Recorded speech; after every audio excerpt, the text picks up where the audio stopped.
question via email. This one comes from Max. Max says, with the conversions in the long collar search tool, the results I made some tests to try to open the positions suggested, to open them up a little bit more, look for different sort of these conversion positions. He says, with a negative risk, but it doesn't work.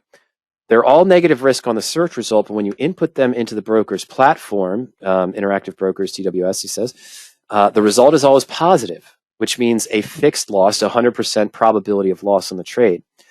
And he says, is it really possible to find long collars with a negative risk, so 100% gain? Well, it's not 100% gain. The gains are usually fairly small on these conversions.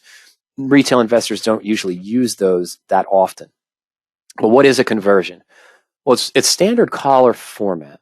And what I mean by a standard collar is we're going to buy a stock, sell a call, and buy a put with the same expiration date. It's any combination of stock, sold call, and bought put. But in this case, a conversion is where the call and the put have the same strike price. In a sense, you're looking for an arbitrage position. If you're able to do this at a credit, where the credit is greater than the price of the underlying stock, you'll have a guaranteed profit on the position, a straight line profit and loss chart. The reverse of this is called a reversal. That's when you short the stock, buy a call similar to a married call position, and sell the put. Here we're seeing one for EHTH. This was taken at a screenshot today at approximately, I'd say 340, maybe 315, I can't remember. But EHTH was trading at 566. The midpoint, we were shown we could sell the 5-strike call for 102. It was actually 102.5. I just put it at 102. And buy one contract of the $5 put for October 21st expiration for 40 cents. This would be a 60-cent net credit. And the price of the stock is $5.56. If the stock remains above $5, we get assigned on the short call and get $5 back. If it's below $5, the call expires worthless, we can exercise the put, we get $5 back, so we have a profit of around $5.84 or 1.2% on the $5.56 stock. Number one, it's not a lot of profit. This was just the top result that came up at that time, 315, 320 or so. But if you can get those prices, if you can get the midpoint, then it is going to be a straight line profit and loss chart and a guaranteed profit. Now later on at 353, I pulled up TAL. I ran the search again, our conversion search, and we came up with TAL trading at 527. Now the natural bid price for the call was 69 cents, and the put price was 47 cents. So that doesn't look like it's going to work at all, does it? We buy the stock at 527, sell the October 28th 5-strike call for 69 cents, and buy the 5-strike put for 47. So we'd only get 22 cents of net credit, but we paid $5.27 for the stock. At natural price, this would be a loss. Guaranteed, as Max mentioned. But the net premium here is 37 cents at the midpoint price.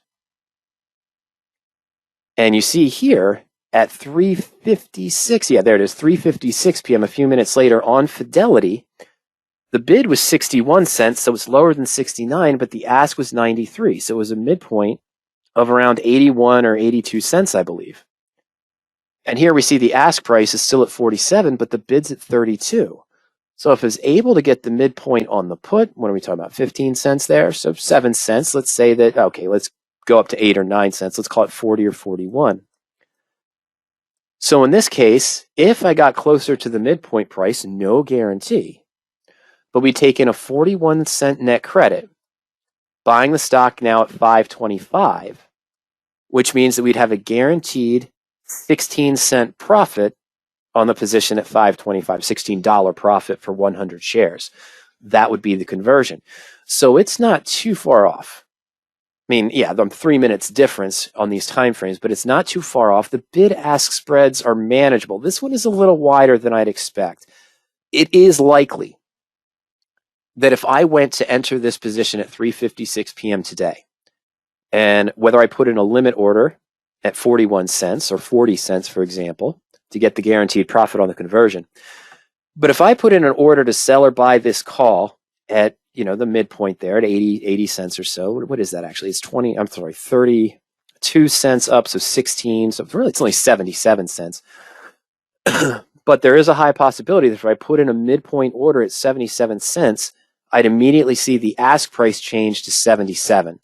So now the market maker is trying to get me somewhere between 61 cents and 77 cents. So I'd have to go a little bit lower. But as long as I am above, well, no, that's not true. As long as I'm getting a credit of greater than 25 cents based on the stock price at the time, which is in flux, I know. That's what makes these difficult. But I would still be able to have a small potential conversion trade. Maybe not what I saw in the search. Maybe not the guaranteed profit that I saw here if I don't get the midpoint price that I want for 37-cent premium. But again, yeah, it was 77. So we're looking at, that's the 37 that we saw there at the time. I apologize, not the 40. So it'd be about 37 cents. It'd be a 12-cent guaranteed profit from the price of 5.25. There is no guarantee you're going to get the midpoint price. Likely here, I'd assume, or get close to it, although the volume is a little bit low. The volume's higher here, but again, it's based on the midpoint pricing. Now let's go ahead and pause the screen here. And let's navigate over to power options very quickly. And we'll take a look at this, what we're doing. Okay, so here we are at the main screen, a tab navigation system. I'm going to go to long collar and let's go to search.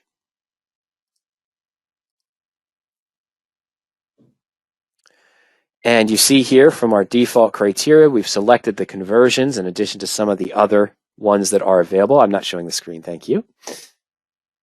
All right, there we go. My apologies. So we navigated over to power options. My apologies, thank you there. And we went into long collar, we went into the search. And from our default searches, we've selected conversions. So now we're viewing the conversion screen. And we see here that this one changed at 3:56 p.m. Eastern. 3:53 on power options. It was the last update that came through. We saw TAL at the top of the list. It's not even here. It's not Tallow. It's not TALO. That's Talos Energy. This was TAL Education. Now we have United States Gas Fund, UNG, at $26.95. Sell the 25 in the money call for $3.80. Buy the 25 put for $2, but at midpoint, that would only be $1.80. So it would be short by 15 cents, right? Because we're at $26.95. But the midpoint is $2.50. So at midpoint, we get an extra 70 cents. But that's, in my opinion, likely not to happen. There's probably a wider bid-ask spread that we would want to see in those scenarios. I mean, it's wider bid-ask spread that I'd want to see for this particular scenario. But let's just take a look. We're going to go to the profit and loss chart. Yeah, see, this is pretty wide, 380 to 460, an 80-cent bid-ask spread. As I mentioned before, if I put an order, I believe, to sell the 21st of October 25 call at 420 at midpoint, I'd likely see the ask price change to 420. The broker is going to be forcing me, or the market maker is going to be forcing me closer to $4, maybe for that premium if I can get filled. And again, here, 60 cents, 59 cents, but 141 to 60. Probably not going to get 171 at a midpoint price in that case. I'd assume that if I put in that order, this ask price would drop down to 171. He's going to try to put me at 150 and 4, so I'd get 250. I'm sorry, 150 and 4, yeah. So I might still get, oh, no, I'm sorry. I went the wrong way. I'm so sorry. This is the buy. So if I put in the order to buy at 171, I'd likely see him change, the market maker change the bid to 171 to 2. He's going to force me to pay $1.90. So now we've got 4, let's say, and $1.90 as I'm trying to enter this trade. What's that going to give me? That's only going to give me 210. And I'm still there, but I'm only at about 20 cents, 20 cents, yeah, 25 cents of guaranteed profit.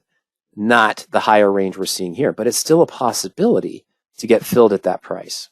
Let's take a look at the profit and loss chart. There we are, straight line profit and loss chart at midpoint, guaranteed profit of 54 if you got the midpoint prices. Am I saying that this is going to be the trade that I'm going to get if I enter this? No, I just explained that. I have a feeling that the bid-ask spreads would be in fluctuation. I might only get $4 for this. I might pay $1.90 for this. get a net credit of 310. So we'd have a cost basis of 2380. I'm sorry, it's 210. I'm sorry, folks, 210. Wow. You can tell Friday's getting to me. A price of 210 in the premium. This would put us down to 2585. I'm sorry, 2485 would be a 15-cent max profit. Wow. So yeah, instead of 2445, it'd be 2485. All right. This brings me to another point. I don't know what Max was using when he said he was opening up the search to see more, whether he was maybe trying to go shorter term. It's usually better to go longer term on these. But what I'm always going to recommend is use the bid-ask spread. Keep the bid-ask spread to a lower range. I might just go to 75 cents because most of these are smaller price stocks where you see the conversion or the reversal. And I might actually drop this down to maybe 35% difference between the bid-ask spread. And I'm going to want to see some good volume, maybe 4 contracts traded today. We'll do 4 on the put as well. And I'm going to want to see probably some open interest of at least 15 on these positions. Let's go ahead. UNG probably has that, but we'll see. No, it was taken out. Excuse me. So now we do have AMC in there. Century Aluminum, I don't know half of these stocks. Goldfields, I've seen that one come up before in a lower price stock. Riot, not necessarily the best stock, but again, if you get the midpoint price, you get the net premium, you can have that potential. There's no guarantee that it's going to happen. I can't illustrate that enough. This is showing you what is possible with the bid-ask spread. Why are we using the midpoint if we can't guarantee that you're going to get filled at the midpoint? Well, we always try to enter our positions at midpoint. I think most of you probably do as well. But the other reason is you won't see any results using a natural bid for the call and the natural ask price for the put. You won't see it. You don't see natural arbitrage in that case. The last time I recall ever seeing a conversion that worked with the natural bid and the natural ask, I want to say was several years ago on Sears Holdings, when they were the first discussion of Sears Holdings, SHLD, I believe, was going to go into bankruptcy. And that was years and years when it first started. And you looked at a chain and the put prices were astronomical and the call prices were almost nothing.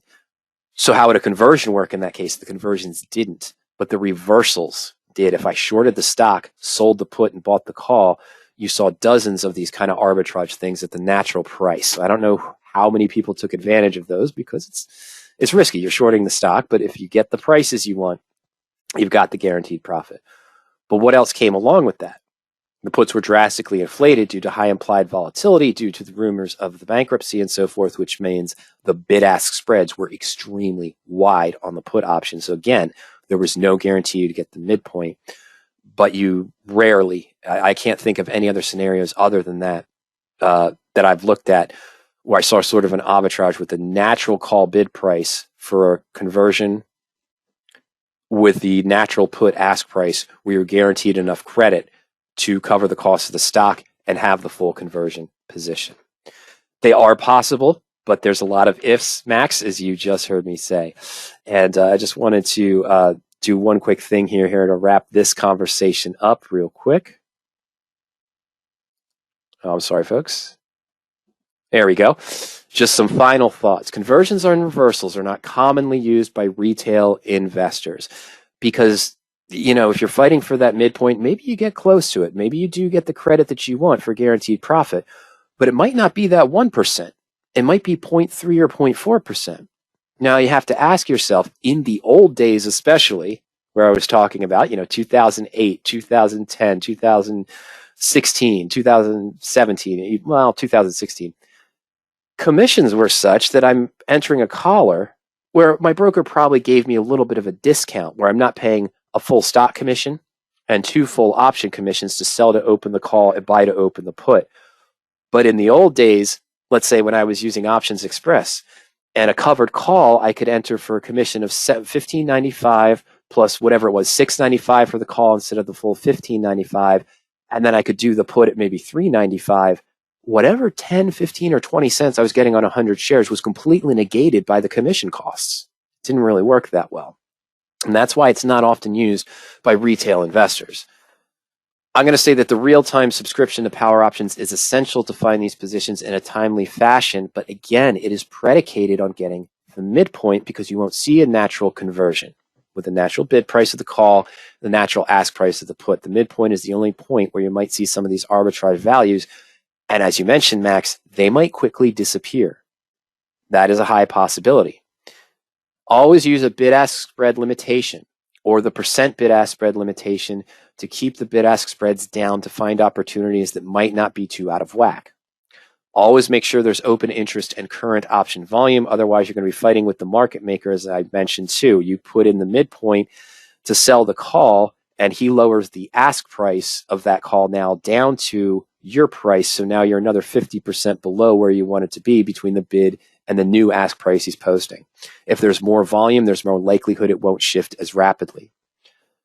You probably always want to or have to enter this as a limit order for the entire debit. So if I was doing, again, that $5.56 one or the $5.25 one on TAL, I know that I'm selling the 5 strike call and the 5 strike put. I want to put in a limit order that my total net debit is $4.90 or $4.93. It's probably not going to get filled right away. I'm going to have to wait, but I'm going to leave it open likely. I think this is how I would approach it, Max. I'd put in that order and I'd leave it open, and then I'd maybe check it if it didn't fill, which, again, no guarantee. 15 to 20 minutes, maybe 30 minutes later, and see if it adjusted. If I need to make any adjustments, I can't get $4.90 at a reasonable price for those 2 5 strike calls on that 556 stock. I can't get a full debit into the conversion of $4.90. Maybe I have to move it up to $4.92, $4.93. Now ask yourself, is that even worth it for the 7 cents of profit, depending on how many shares you're going to do and how many commissions you're going to pay? I will say that I have legged into these, but never attempted a direct fill by placing a conversion or a reversal because it just didn't seem worth the time to try to follow the trade and track the trade. Hey, guaranteed profit, guaranteed bulletproof status right from the beginning. That is fantastic if you can get it, but it takes work. It's not a simple strategy to trade. It's not that kind of thing there, Max. So you got to be careful with that. And those are just some of my final thoughts regarding these conversions or the reversals on the short collar strategy.